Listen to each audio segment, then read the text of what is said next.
Well, Dante Foster and the rest of that receiving corps have been solid through the first 4 games, but throw those games out. They don't matter. This weekend begins the first games of conference play when Ohio welcomes Kent State into Peden. The Bobcats and Golden Flashes are the last teams in the East Division to begin conference play. Through 1 month of the season, here are the standings in the MAC presented by Follett University Bookstore of Athens. If you're in the East Division, you're either 3-1 or 1-3. Bowling Green headlines the division, 3-1 with a 1-0 mark in conference play. They had a 14-point win over Miami last week. Temple also 1-0 in the MAC. Ohio rounds out that group of 3-1. 4 other teams at 1-3. Over in the West, Ball State 3-1 overall, 1-0 in the conference.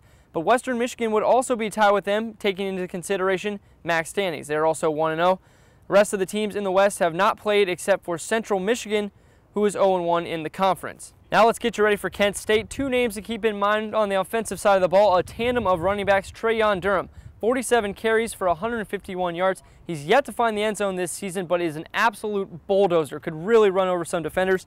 The other running back in the mix, Anthony Murray. 37 carries, 149 yards. He has 2 scores, and that is a 3.7 yard per carry average.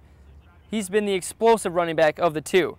Also, Kent State's passing game has not been stellar. Spencer Keith only completing 45.9% of his attempts, so look for Kent State to keep it on the ground. Now on the defensive side of the ball, Roosevelt Nix, drawing some comparisons to former Kent State great and current Pittsburgh Steelers linebacker James Harrison.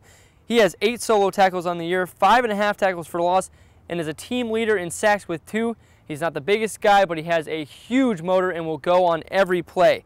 His performance the last 2 seasons has coaches taking notice. I think he's a great defensive player, and I don't use the word great a lot, but he is so explosive. He's so quick at the line of scrimmage, and then, you know, you look at his size and you say, well, he's not a real big guy. You know, his height, his weight. I mean, there are bigger guys in there than him, but there's nobody more explosive.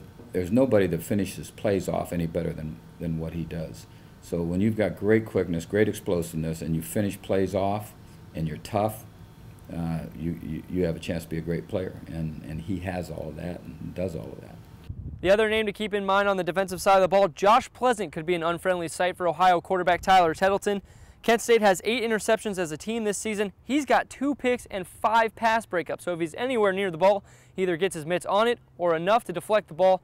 Pleasant could be a force to shut down that explosive group of Ohio wide receivers. It'll be a family affair here on Saturday as it's Ohio University's Parents' Weekend. Kickoff between the Bobcats and Golden Flashes is set for 2 p.m. right here from Peden Stadium.